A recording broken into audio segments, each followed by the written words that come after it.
said that you would start Florida preparations. What are you seeing from the Florida offense? Obviously, they struggled a little bit this year scoring points, but they seem like they really have some talent on the offensive side of the ball. Yeah, you know, they do a lot of formations, and they give you a lot to prepare for. Yeah. There's not one certain thing that you can just say that they're going to do formation-wise, and so for that, you know, having a week off will give us great preparation and getting a good start on it. But you know, Florida always got athletes. You know, they got great players. They got a big offensive line, and even though they got some linemen hurt, and then the quarterback is very athletic. You know, he's a lot like the kid we just played, just not as strong as the young man we just played. Has their offensive scheme changed after Driscoll got hurt and they went to Murphy? Has the scheme changed a little bit? Well, I think they're probably not running the quarterback as much because I guess you worry about who your next backup is when you lose a starting quarterback. But you know, they do run him a lot when they get in the red zone. So you know, I'm sure based on how the game turned out with Vanderbilt this week, they could go run him a lot, and you know, he's a danger running the football. How much are you game planning for Florida right now, if any?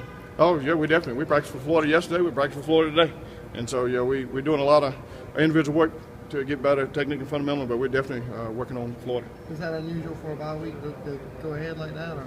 Not really. We normally try to do at least one period a day to introduce our players to some of the things that we're going to see and possibly see. So we're pretty much on schedule for what we normally do. Outside the rest, how much of an advantage really is it for your group to have an extra week preparing for an opponent like Florida, just a high caliber team?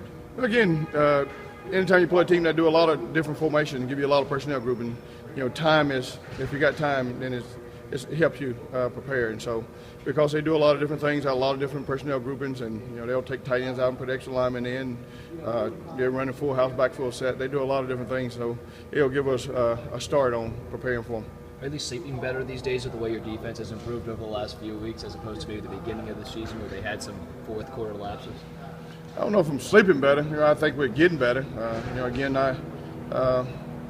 We try to do things a lot simpler now, and so the guys can play fast. And I think they understand now what we're doing, and so they are playing fast. And I think that's one of the reasons that we're playing better.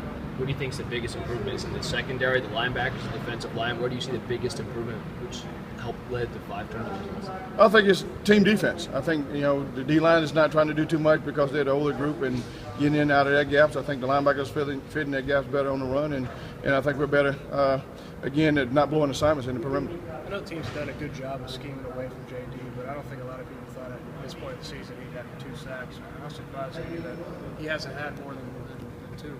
Well, he missed some. He knows he's missed some. He missed some in the Central Florida game. He missed a couple this past Saturday, and he's been in position to make some, even though they've been double and triple teaming. But I think JD affects the game in a lot of different ways, and he said stats didn't bother him, which I believe because he's a team guy.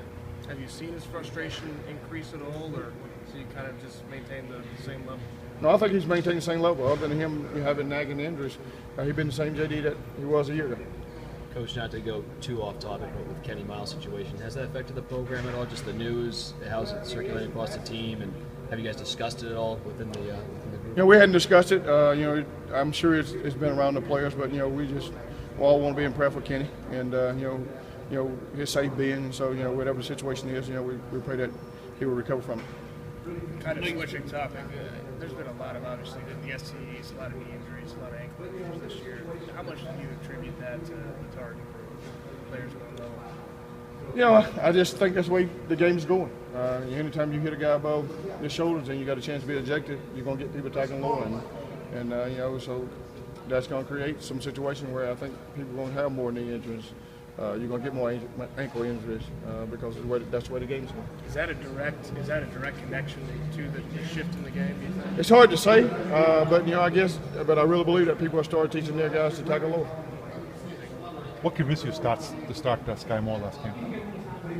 Sky doing the right thing on and off the field. Yeah. Sky has shown that he's very productive when he does play, but we want consistency, and Coach Biden told him, when you start going to class on time, doing the little things right, then you have opportunity to win that job. All those good things sort of wrap up in that one play when he dove for the interception. You saw all the skills that you've seen in practice. Convinced you say, hey, he's worth.